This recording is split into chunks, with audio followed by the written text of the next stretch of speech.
Hey there. Welcome to another worship service of the extreme social distancing variety.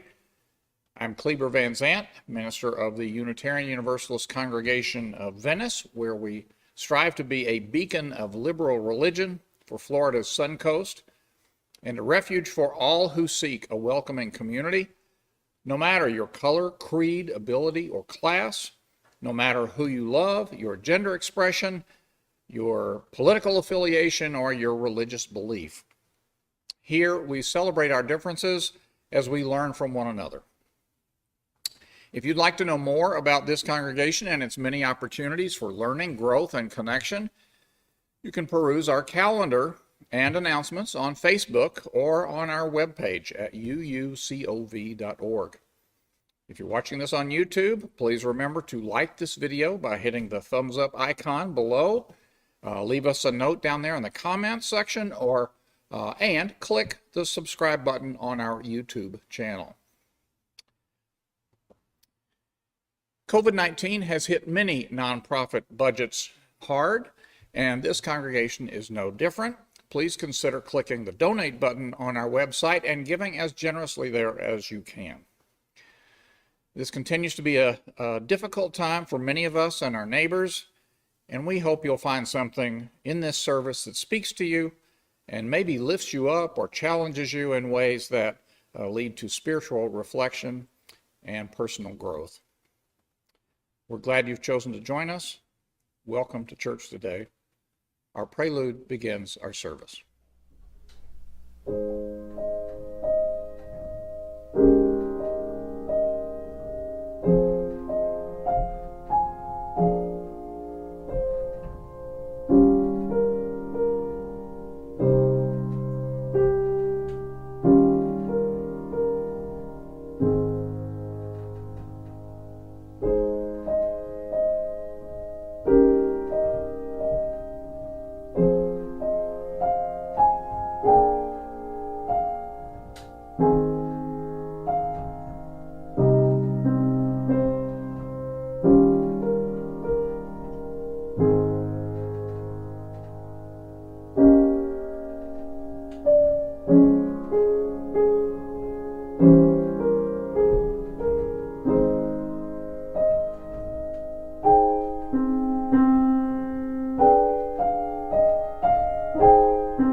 Our call to worship comes from the Reverend Sharon Wiley.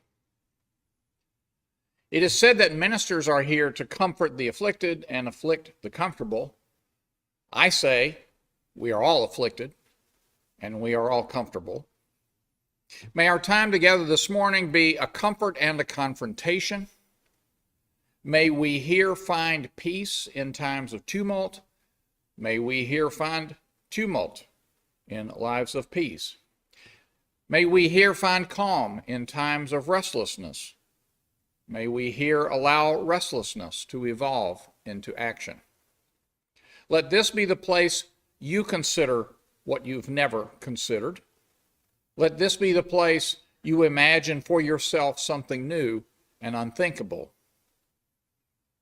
May this hour bring dreams of new ways of being in the world.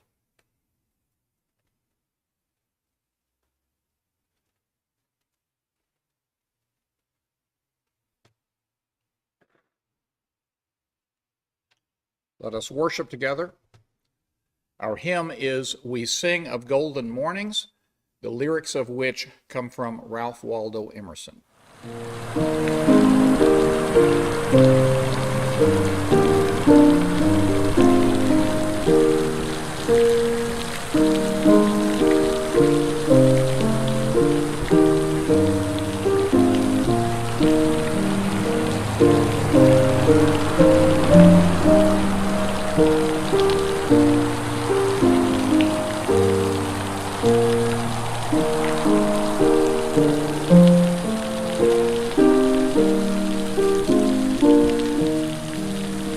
We sing of golden mornings, we sing of sparkling seas, of prairies, valleys, mountains, and stately forest trees.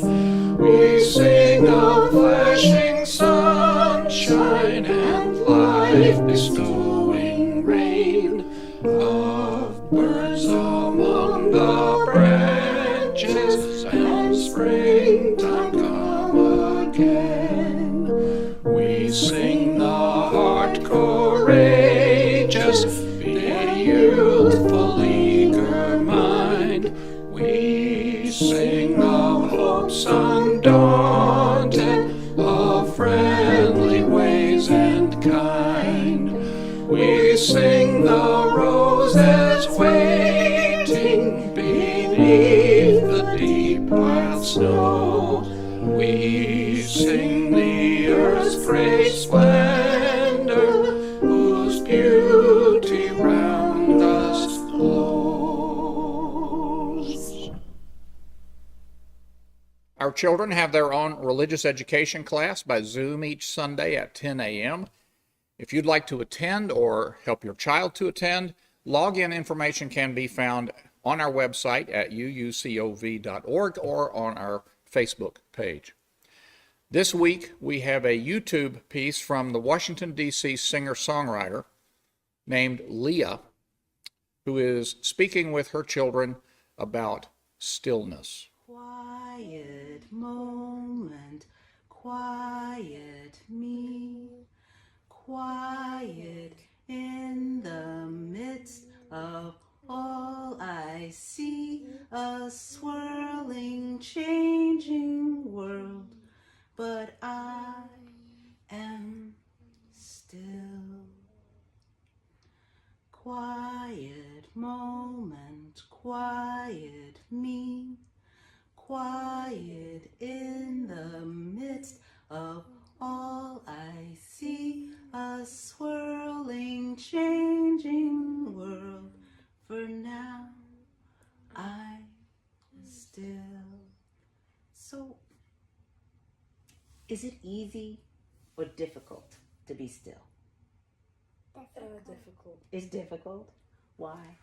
Because you have to breathe, and if you breathe, your tummy moves up and down. So we're always moving, even if we're sitting still, some part of us is always moving. Mm-hmm. That's a good point. Is it challenging to meditate, or is it easy? I think it's... This is being still. That's very still. Do you blink when you be still? Mm-mm. Not even blinking. There are some things your body has to do, no matter how still you get. Your heart will beat, boom, boom, boom. Your eyes will blink. Keep your eyes wet. Your blood will pump around. You'll breathe.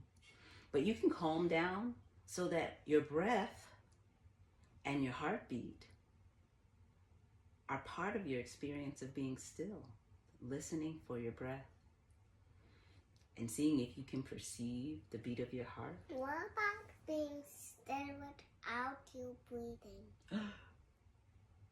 Like this. But then we have to move again, don't we? I have a question. What part of the day feels the most still to you? Time to be Midnight. still. Midnight? Because everyone's sleeping. That's what I think too, except for nocturnal creatures, right? Yeah. So there is always some movement. So midnight is the time of the day that feels the stillest, even though there's still some movement of quiet nocturnal creatures. You know what I think of, Jacob? No. I often think of the year as being like a day.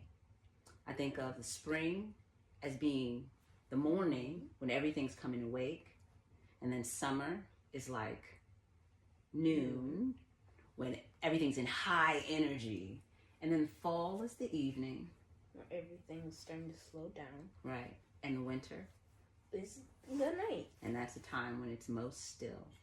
And then maybe snow might fall and it feels even stiller. Or colder.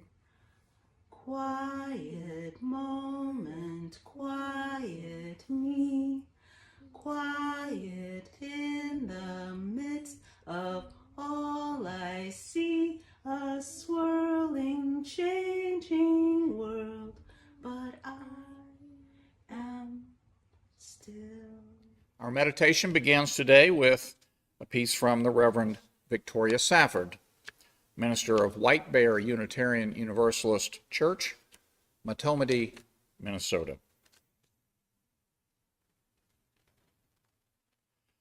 What if there were a universe, a cosmos, that began in shining blackness, out of nothing, out of fire, out of a single silent breath, and into it came billions and billions of stars, stars beyond imagining.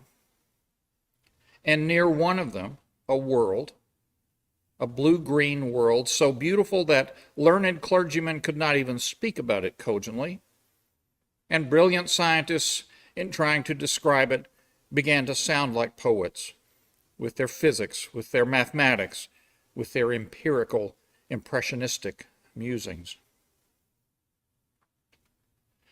What if there were a universe in which a world was born out of a smallish star, and into that world at some point flew red-winged blackbirds, and into it swam sperm whales, and into it came crocuses, and wind to lift the tiniest hairs on naked arms in spring when you run out to the mailbox. And into it at some point came onions out of soil, and came Mount Everest, and also the coyote we've been seeing in the woods about a mile from here just after sunrise on these mornings when the moon is full. The very scent of him makes his brother, our dog, insane with fear and joy and ancient inbred memory. Into that world came animals and elements and plants and imagination and the mind and the mind's eye. If such a universe existed and you noticed it, what would you do? What song would come out of your mouth? What prayer? What praises? What sacred offering? What whirling dance? What religion? And what reverential gesture would you make to greet that world every single day you were in it?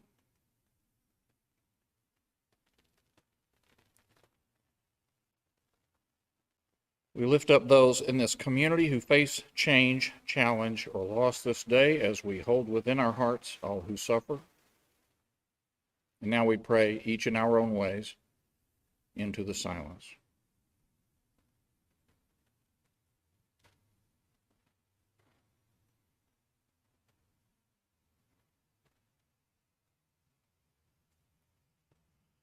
The hopes of this community are offered forth in the names of all those who've gone before and in the names of all those who will come after, in the names of all the helpers of humankind. Shalom, salam, amen, and blessed be. Our interlude is For the Future, composed by Martin Dalgleish, performed by Exaudi, an Australian youth choir, in this pre-pandemic recording.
3 questions. Do miracles exist? What's God got to do with it? And what difference does it make? Now, these questions arose a few weeks ago after I received an email from someone who'd heard me use the word miracle in a recent sermon. For this person, since God doesn't exist, then miracles really don't exist either. Now, I found myself thinking about that a lot. Seeking some answers, I went to a dictionary. I never look at dictionaries anymore, but this time I thought I'd better.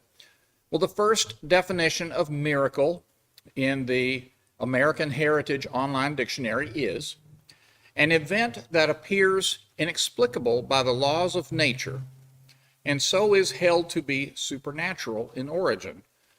In other words, an act of God. It's precisely what my correspondent was saying. And I remember clearly in my young life being very put off by the miracle stories in the New Testament. You know, all the healing and the driving out of demons and the raising from the dead and all that. Now, especially for a post-Enlightenment young person of scientific bent, that miracle stuff will turn you right off. So instead of simply giving the dictionary definition the ultimate authority, I started to look for other examples further afield. And the first thing I found was that prayer from the Unitarian Universalist minister, Reverend Vicky Safford, that we heard a few minutes ago. In that, she never uses the word miracle. Never. But she sure paints a picture of the universe as a miraculous sounding place full of wonder. And then she asks, if such a universe existed and you noticed it, what would you do? What song would come out of your mouth? What prayer? What praises? What sacred offering? What whirling dance? What religion? And what reverential gesture would you make to greet that world every day you were in it? Ooh. Wouldn't it be a miracle to live in a world like that? Which we do. And to respond to it so passionately, which I do too rarely. Then I found another writing I'll share that comes from the Reverend Dr. Forrest Church, who for 30 years served as senior minister of All Souls Unitarian in New York City. His book, Cathedral of the World, was written in the last months of his life in 2009, in the in the final stages of his battle with esophageal cancer. Here's an excerpt. We Unitarian Universalists test our faith by deeds, not creeds. And as Henry David Thoreau put it when asked about an afterlife, we prefer to take things one life at a time. Our book of Revelation is the book of nature. We read the story of our lives and the story of life itself in that rich and luxuriant page. As Jesus himself did, we follow the spirit rather than the letter of the scriptures. Love to the God of many names and love to neighbor sum up all the law and the prophets for us. When pondering the life and death of Terry Schiavo or Jesus of Nazareth or our own life and death, we look not to the supernatural for meaning or rescue.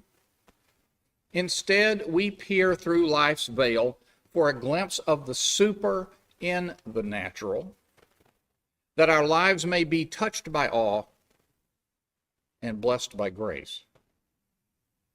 End quote. Now suppose that's why I blanch at a reliance on the supernatural. The super in the natural is just so utterly astounding to the point of being overwhelming when one takes a moment to notice. My own life is touched by awe and blessed by grace. Every time I look out across the pond here. What a beautiful place this is. This entire ecosystem with plants and birds and animals. What a serene, sacred, holy place for so many people over the years. How is it I get to experience such a wonder as this? And it's not just the pond. It's everybody out there who has had an attachment to this place. Now, I don't get to be with people very much at all right now because of COVID, but I will again. And I remember back when I was with people, and I would ask myself often, how is it I get to have all of you in my life? It's an inexplicable blessing, this community, a wonder of wonder, a miracle of miracles. And I should have praise on my lips and a song in my heart much more often than I do. Now, as to the first question I asked today, do miracles exist? I think it's clear now that for me, miracles do exist. I hope it's also clear that when I use the word miracle, I'm not thinking of some otherworldly authority reaching down and shaking nature by the scruff of the neck. For me, the miracle that is nature itself is enough. Maybe the biggest miracle is that I get to participate. But then there's that second question. What's God got to do with miracles? Now, I've already said that for me, not much. But then, God is one of those words that is very hard to get the meaning of just by saying it once or twice. And if you don't know what others mean when they use that word, I'm not sure how you know what they're trying to say. But then one problem with any conversation about the word God is that it so often begins with, do you believe in God?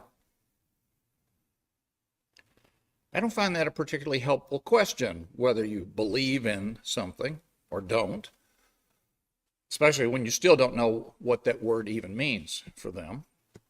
That question, in my experience, is used much more to shut down conversation than to open it up. It's meant much more to separate us from them than to illuminate what we actually think. So with that as preamble, I want to try to be a little more specific about what it is I usually mean when I use that word, God. First of all, because as Unitarian Universalists, we come out of a Judeo-Christian lineage, I will say that I do believe there is, in the Hebrew Bible, a character that's named God. I think that's hard to refute. Now, this character, God, is said to breathe life into being. He, it says, creates light and order and the world and people and animals, etc., and is pretty active in the life of the people, at least for a little while. By the end, that character, God, seems much more distant, even disconnected. But then the Christian text picks up the narrative. There, the character God is alluded to, but never really as present as he had been in the Hebrew text. The New Testament dwells largely on another central character, one named Jesus. And that character of God is relegated to the largely off-stage role of Heavenly Father, sort of there, but not there. Now, I keep saying he because our translations of the text have come down to us that way. But recent feminist and womanist theologians have pointed out plenty of examples of the feminine aspects of divinity that are in the text, mostly in the character called wisdom. So whenever wisdom shows up in the Psalms or elsewhere, I invite you to think God, she, instead of God, he. And then notice how the tone and the meaning changes, because it does. Also, in the first creation story at the beginning of Genesis, the character, God, is said to be talking to a larger group of gods. So that character of God is one among many.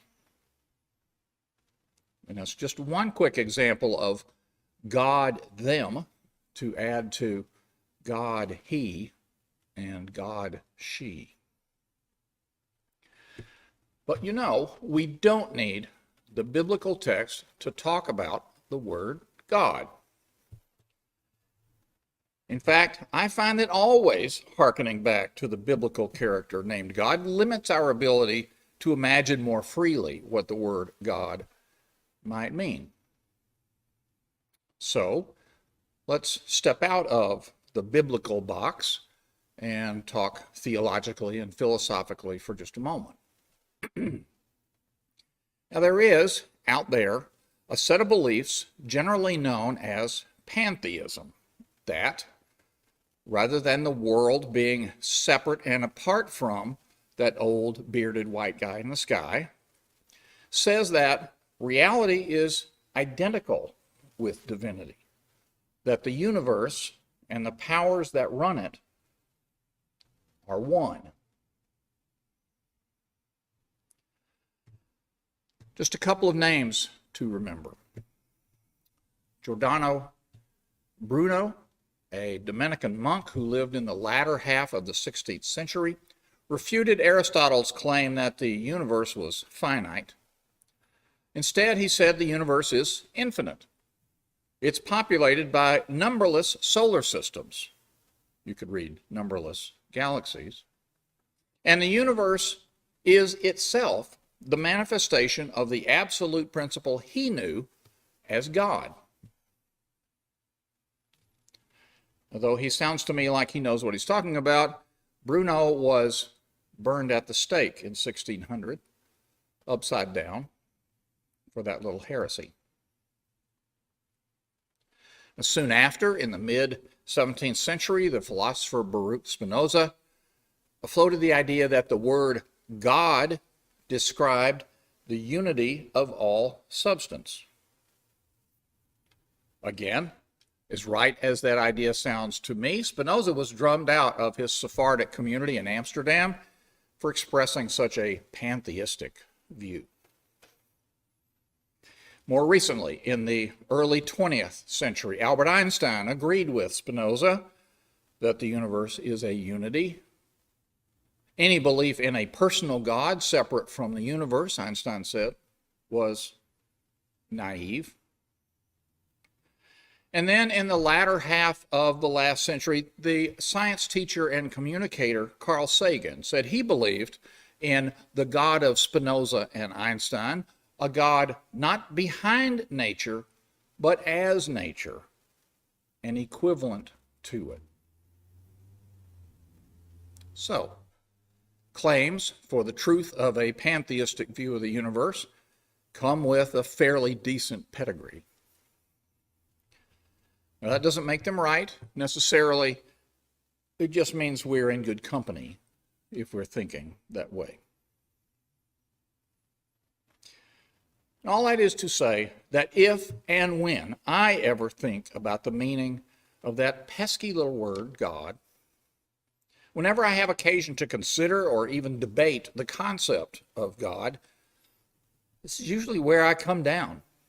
The universe as one.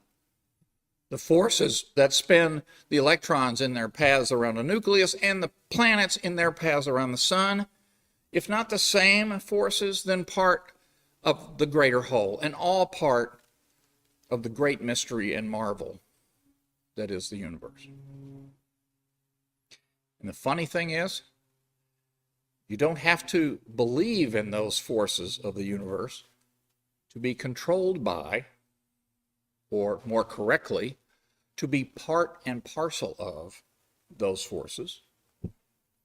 Whether you call them the gods and goddesses, Mother Nature, Gaia, the Force, God, or nothing at all. Now, if that answers my second question, what's God got to do with it? Still have a third question. What difference does all this make? Now, for me, the difference comes down to a choice between being active or being passive. And I mean active, at least to the extent of staying awake to our part in things, paying attention to the wonders of the universe and the miracles that surround us, and being grateful that we get to be a part of this whirling dance.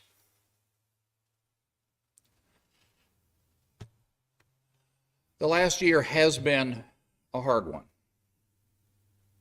And though some things appear to be on the upswing, the problems we face together are not magically going to go away anytime soon.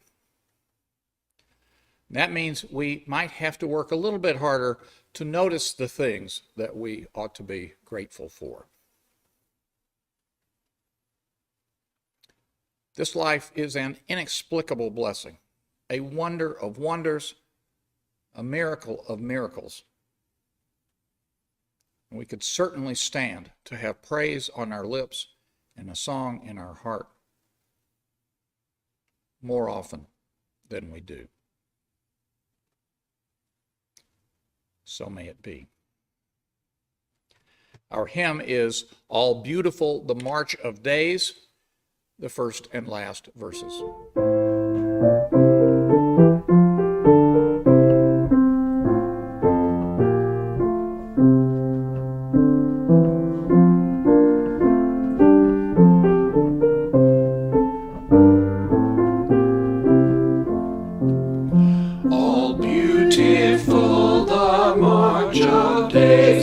Seasons come and go.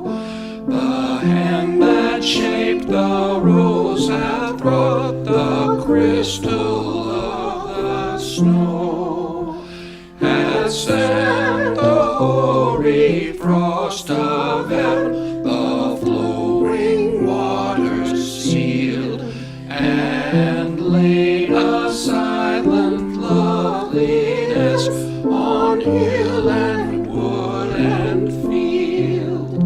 O thou from whose unfathomed law the year in beauty flows, thyself the vision passing by in crystal and in rose, day unto day doth utter speech, and night to night proclaim in ever-changing words of light the wonder of thy name.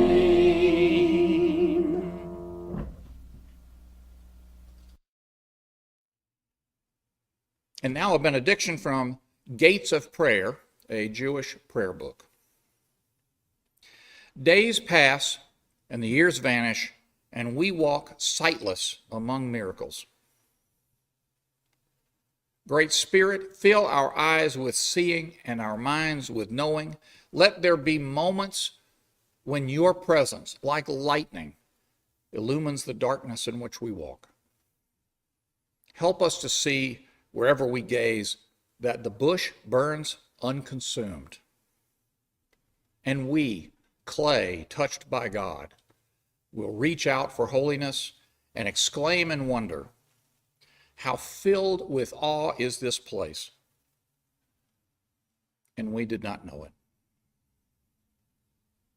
Go in peace, walk softly on your paths, and may the light of love shine on you all your days.